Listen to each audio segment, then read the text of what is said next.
आदरणीय अध्यक्ष महोदय,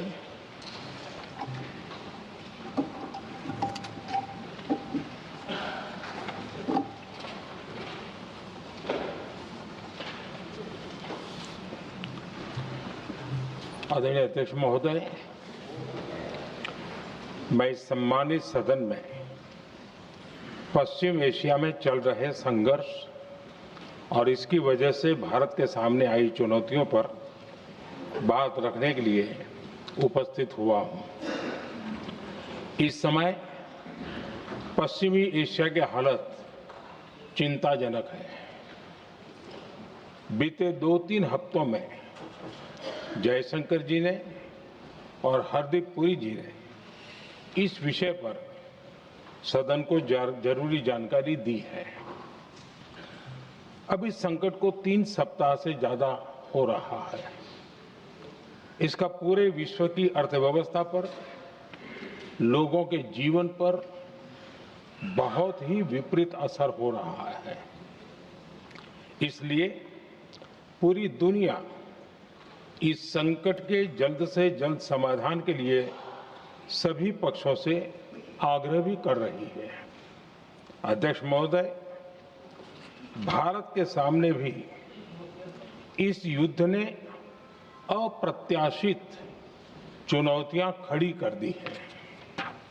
ये चुनौतियां आर्थिक भी हैं, नेशनल सिक्योरिटी से जुड़ी भी हैं और मानवीय भी हैं। युद्धरत और युद्ध से प्रभावित देशों के साथ भारत के व्यापक व्यापारिक रिश्ते हैं। जिस क्षेत्र में युद्ध हो रहा है वो दुनिया के दूसरे देशों के साथ हमारे व्यापार का भी एक महत्वपूर्ण रास्ता है। विशेष रूप से कच्चे तेल और गैस की हमारी जरूरतों का एक बड़ा हिस्सा यही क्षेत्र पूरा करता है। हमारे लिए ये रीजन एक और कारण से भी अहम है। लगभग 1 करोड़ भारतीय खाड़ी देशों में रहते हैं और वहां काम करते हैं। वहां समंदर में जो कमर्शियल शिप चलते हैं उनमें भारतीय क्रू मेंबर्स की संख्या भी बहुत अधिक है।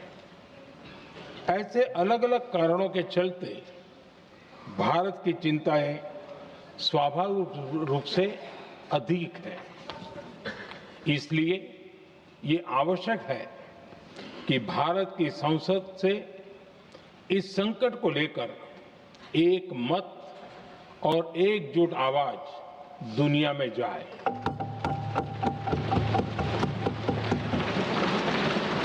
अध्यक्ष जी, जब से ये युद्ध शुरू हुआ है तब से ही प्रभावित देशों में हर भारतीय को जरूरी मदद दी जा रही है। मैंने खुद पश्चिम एशिया के ज्यादातर देशों के राष्ट्राध्यक्षों के साथ 2 राउंड फोन पर बात की है। सभी ने भारतीयों की सुरक्षा का पूरा आश्वासन दिया है। दुर्भाग्य से इस दौरान कुछ लोगों की दुखद मृत्यु हुई है और कुछ घायल हुए हैं। ऐसे मुश्किल हालात में परिवारजनों को आवश्यक मदद दी जा रही है। जो घायल है उनका बेहतर इलाज सुनिश्चित कराया जा रहा है। अध्यक्ष जी, प्रभावित देशों में हमारे जितने भी मिशन हैं वो निरंतर भारतीयों की मदद करने में जुटे हैं। वहां काम करने वाले भारतीय हो या फिर जो टूरिस्ट वहां गए हैं, सभी को हर संभव मदद दी जा रही है। हमारे मिशन नियमित रूप से एडवाइजरी जारी कर रहे हैं। यहां भारत में और अन्य प्रभावित देशों में 24/7 कंट्रोल रूम और आपातकालीन हेल्पलाइन स्थापित की गई है। इनके माध्यम से सभी प्रभावितों को त्वरित जानकारी दी जा रही है। अध्यक्ष जी, संकट की स्थिति में देश विदेश में भारतीयों की सुरक्षा हमारी बहुत बड़ी प्राथमिकता रही है। युद्ध शुरू होने के बाद से लेकर अब तक 3,75,000 से अधिक भारतीय सुरक्षित भारत लौट चुके हैं। ईरान से ही अभी तक लगभग 1,000 भारतीय सुरक्षित वापस लौटे हैं। इनमें 700 से अधिक मेडिकल की पढ़ाई करने वाले युवा हैं। खाड़ी देशों में भारतीय स्कूलों में हजारों विद्यार्थी पढ़ते हैं। सीबीएसई ने ऐसे सभी भारतीय स्कूलों में होने वाली कक्षा 10वीं और 12वीं की निर्धारित परीक्षाओं को रद्द कर दिया है। इन बच्चों की पढ़ाई निर्बाध चलती रहे, इसके लिए सीबीएसई उचित कदम उठा रही है। यानी सरकार संवेदनशील भी है, सतर्क भी है और हर सहायता के लिए तत्पर भी है। माननीय अध्यक्ष जी, भारत में बड़ी मात्रा में कच्चा तेल, गैस और फर्टिलाइजर जैसी अनेक जरूरी चीजें हॉर्मुज स्ट्रेट के रास्ते से आती हैं। युद्ध के बाद से ही हॉर्मुज स्ट्रेट में जहाजों का आना जाना बहुत चुनौतीपूर्ण हो गया है। बावजूद इसके हमारी सरकार का ये प्रयास रहा है कि पेट्रोल, डीजल और गैस की सप्लाई बहुत ज्यादा प्रभावित न हो। देश के सामान्य परिवारों को परेशानी भी कम से कम हो, इस पर हमारा फोकस रहा है। हम सभी जानते हैं, देश अपनी जरूरत की 60% एलपीजी आयात करता है। इसकी सप्लाई में अनिश्चितता के कारण सरकार ने एलपीजी के डोमेस्टिक उपयोग को प्राथमिकता दी है। साथ ही एलपीजी के देश में ही उत्पादन को भी बढ़ाया जा रहा है। पेट्रोल, डीजल की सप्लाई पूरे देश में सुचारू रूप से होती रहे, इस पर भी लगातार काम किया गया है। अध्यक्ष जी, आज की इन परिस्थितियों में एनर्जी सिक्योरिटी को लेकर बीते एक दशक में उठाए गए कदम और भी प्रासंगिक हो गए हैं। भारत ने बीते 11 वर्षों में अपनी एनर्जी इंपोर्ट का डाइवर्सिफिकेशन किया है। पहले क्रूड ऑयल, एलएनजी, एलपीजी ऐसी एनर्जी जरूरतों के लिए 27 देशों से इंपोर्ट किया जाता था। वहीं आज भारत 41 देशों से एनर्जी इंपोर्ट करता है। अध्यक्ष जी, बीते दशक में भारत ने संकट के ऐसे ही समय के लिए कच्चे तेल के भंडारण को भी प्राथमिकता दी है। आज भारत के पास 53 लाख मीट्रिक टन से अधिक का स्ट्रेटेजिक पेट्रोलियम रिजर्व है और 65 लाख मीट्रिक टन से अधिक के रिजर्व की व्यवस्था पर देश काम कर रहा है। हमारी तेल कंपनियों के पास जो रिजर्व रहता है वो अलग है। बीते 11 वर्षों में हमारी रिफाइनिंग कैपेसिटी में भी उल्लेखनीय वृद्धि हुई है। अध्यक्ष जी, सरकार अलग अलग देशों के सप्लायर्स के साथ भी लगातार संपर्क में है। प्रयास ये है कि जहां से संभव हो वहां से तेल और गैस की सप्लाई होती रहे। भारत सरकार गल्फ और आसपास के शिपिंग रूट्स पर निरंतर नजर बनाए हुए है। हमारा प्रयास है कि तेल हो, गैस हो, फर्टिलाइजर हो, ऐसे हर जरूरी सामान से जुड़े जहाज भारत तक सुरक्षित पहुंचे। हम अपने सभी वैश्विक सहयोगियों के साथ निरंतर संवाद कर रहे हैं ताकि हमारे मैरीटाइम कॉरिडोर सुरक्षित रहे। ऐसे प्रयासों के कारण बीते दिनों हॉर्मुज स्ट्रेट में फंसे हमारे कई जहाज भारत आए भी हैं। अध्यक्ष जी, संकट के इस समय में देश की एक और तैयारी भी बहुत काम आ रही है। पिछले 10-11 साल में इथेनॉल के उत्पादन और उसकी ब्लेंडिंग पर अभूतपूर्व काम हुआ है। एक दशक पहले तक देश में सिर्फ 1-1.5% इथेनॉल ब्लेंडिंग कैपेसिटी थी। आज हम पेट्रोल में 20% इथेनॉल ब्लेंडिंग के करीब पहुंच रहे हैं। इसके कारण प्रति वर्ष करीब 4.5 करोड़ बैरल कम ऑयल इंपोर्ट करना पड़ रहा है।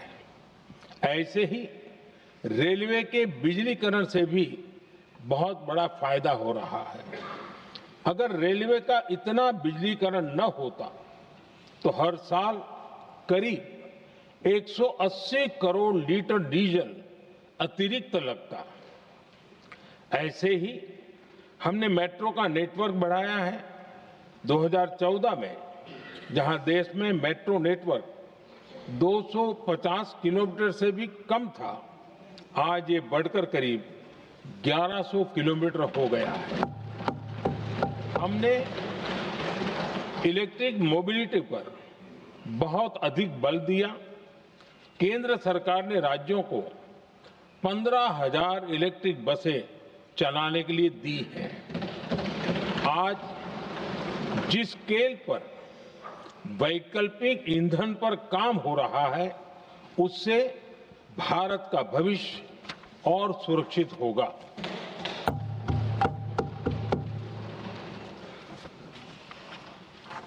आदरणीय अध्यक्ष जी, हम जानते हैं कि एनर्जी आज इकोनॉमी की रीढ़ है और ग्लोबल एनर्जी नीड्स को पूरा करने वाला एक बड़ा सोर्स वेस्ट एशिया है।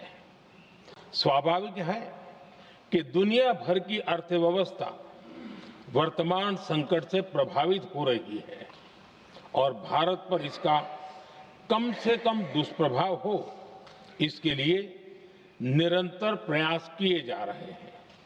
सरकार इसके शॉर्ट टर्म, मीडियम टर्म और लॉन्ग टर्म ऐसे हर असर के लिए एक रणनीति के साथ काम कर रही है। आज भारत की इकोनॉमी के फंडामेंटल्स मजबूत है। इससे भी देश को बहुत मदद मिली है। हम हर सेक्टर के स्टेक होल्डर्स के साथ चर्चा कर रहे हैं।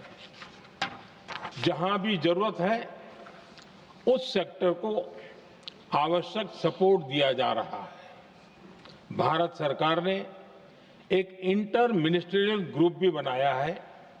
ये ग्रुप हर रोज मिलता है और हमारे इंपोर्ट एक्सपोर्ट में आने वाली हर दिक्कत का आकलन करता है और ये ग्रुप आवश्यक समाधान पर भी निरंतर काम करता है। मुझे पूरा भरोसा है कि सरकार और इंडस्ट्री के साझा प्रयासों से हम परिस्थितियों का बेहतर सामना कर पाएंगे। माननीय अध्यक्ष जी, एक बड़ा सवाल ये है कि युद्ध का खेती पर क्या प्रभाव होगा। देश के किसानों ने हमारे अन्न के भंडार भर रखे हैं, इसलिए भारत के पास पर्याप्त खाद्यान्न है। हमारा ये भी प्रयास है कि खरीफ सीजन की ठीक से बुआई हो सके। सरकार ने बीते सालों में आपात स्थिति से निपटने के लिए खाद की पर्याप्त व्यवस्था भी की है। अतीत में भी हमारी सरकार ने दुनिया के संकटों का बोझ किसानों पर नहीं पड़ने दिया था। कोरोना और उस समय के युद्धों के दौरान उस समय भी ग्लोबल सप्लाई चेन में डिस्टरप्शन आ गई थी। दुनिया के बाजार में यूरिया की एक बोरी 3,000 रुपये तक पहुंच गई, लेकिन भारत के किसानों को वही बोरी 300 रुपये से भी कम कीमत में उपलब्ध कराई गई। अध्यक्ष जी, देश के किसानों को इस प्रकार के संकटों से बचाने के लिए भी बीते वर्षों में अनेक कदम उठाए गए हैं। पिछले एक दशक में देश में 6 यूरिया प्लांट शुरू किए गए हैं। इससे सालाना 76 लाख मैट्रिक टन से अधिक की यूरिया प्रोडक्शन कैपेसिटी जुड़ी है। इस दौरान डीएपी और एनपीकेएस जैसी खाद का घरेलू उत्पादन भी करीब 50 लाख मैट्रिक टन बढ़ाया गया है। इतना ही नहीं, तेल और गैस की तरह खाद के आयात को भी डाइवर्सिफाई किया गया है। ऐसे ही डीएपी और एनपीके के आयात के लिए भी हमने अपने विकल्पों को विस्तार किया है। अध्यक्ष जी, सरकार ने देश के किसानों को made in India nano urea का विकल्प भी दिया है। सरकार किसानों को प्राकृतिक खेती के लिए भी प्रोत्साहित कर रही है। पीएम कुसुम योजना के तहत किसानों को 22 लाख से ज्यादा सोलर पंप दिए गए हैं। इससे भी डीजल पर उनकी निर्भरता कम हुई है। मैं सदन के माध्यम से देश के किसानों को विश्वास दिलाता हूं कि सरकार किसानों की हर संभव मदद करती रहेगी। आदरणीय अध्यक्ष जी, युद्ध का एक बहुत बड़ा चैलेंज ये भी है कि भारत में गर्मी का मौसम शुरू हो रहा है। आने वाले समय में बढ़ती गर्मी के साथ बिजली की डिमांड बढ़ती जाएगी। फिलहाल देश के सभी पावर प्लांट्स के पर्याप्त कोल स्टॉक्स उपलब्ध है। भारत ने लगातार दूसरे साल 100 करोड़ टन कोयला उत्पादन करने का रिकॉर्ड बनाया है। पावर जनरेशन से लेकर पावर सप्लाई तक के हमारे सभी सिस्टम की निरंतर मॉनिटरिंग भी की जा रही है और सरकार की तैयारियां उसको रिन्यूएबल एनर्जी से भी मदद मिली है। बीते दशक में रिन्यूएबल एनर्जी की तरफ देश ने बड़े कदम उठाए हैं। आज हमारी total installed power generation capacity का आधा हिस्सा रिन्यूएबल सोर्स से आता है। हमारी कुल रिन्यूएबल क्षमता आज 250 गीगावाट के ऐतिहासिक आंकड़े को पार कर गई है। बीते 11 वर्षों में देश ने अपनी सोलर पावर कैपेसिटी करीब 3 गीगावाट से बढ़ाकर 140 गीगावाट तक पहुंचाई है। बीते वर्षों में देश में करीब 40 लाख रूफटॉप सोलर लगे हैं। इसमें पीएम सूर्यघर मुफ्त बिजली योजना से भी लोगों को काफी मदद मिली है। गोवर्धन योजना के तहत देश में आज 200 कॉम्प्रेस्ड बायोगैस प्लांट भी काम करना शुरू कर चुके हैं। ये सारे प्रयास आज देश के बहुत काम आ रहे हैं। सरकार ने भविष्य की तैयारी और बढ़ाते हुए शांति एक्ट माध्यम से देश में न्यूक्लियर एनर्जी के उत्पादन को भी प्रोत्साहित किया है। कुछ ही दिन पहले small hydro power development scheme को भी हरी झंडी दी गई है, जिससे अगले 5 वर्षों में 1500 मेगावाट नई हाइड्रो पावर कैपेसिटी जोड़ी जाएगी। आदरणीय अध्यक्ष जी, जहां तक डिप्लोमेसी की बात है, भारत की भूमिका स्पष्ट है। शुरुआत से ही हमने इस संघर्ष को लेकर अपनी गहरी चिंता व्यक्त की है। मैंने स्वयं भी पश्चिम एशिया की सभी संबंधित नेताओं से बातचीत की है। मैंने सभी से तनाव को कम करने और इस संघर्ष को खत्म करने का आग्रह किया है। भारत ने नागरिकों, एनर्जी और ट्रांसपोर्ट से जुड़े इंफ्रास्ट्रक्चर पर हमलों का विरोध किया है।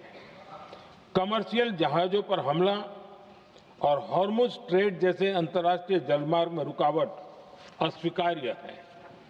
भारत डिप्लोमेसी के जरिए युद्ध के इस माहौल में भी भारतीय जहाजों के सुरक्षित आवागमन के लिए निरंतर प्रयास कर रहा है। अध्यक्ष महोदय, भारत हमेशा से ही मानवता के हित में और शांति के पक्ष में अपनी आवाज उठाता रहा है। मैं फिर कहूंगा कि बातचीत और कूटनीति ही इस समस्या का समाधान है। हमारे हर प्रयास तनाव को कम करने, इस संघर्ष को समाप्त करने के लिए है।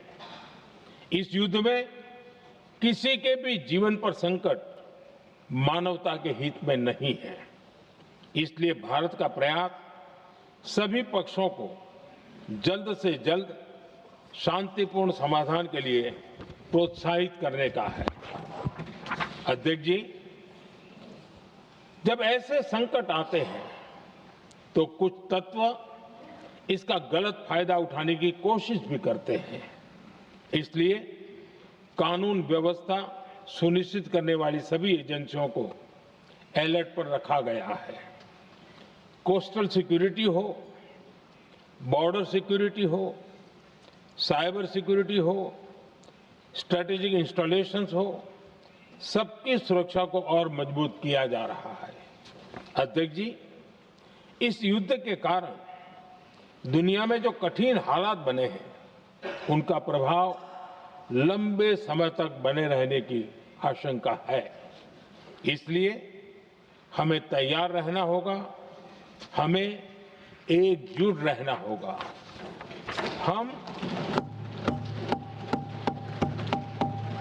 हम कोरोना के समय भी एकजुटता से ऐसी चुनौतियों का सामना कर चुके हैं।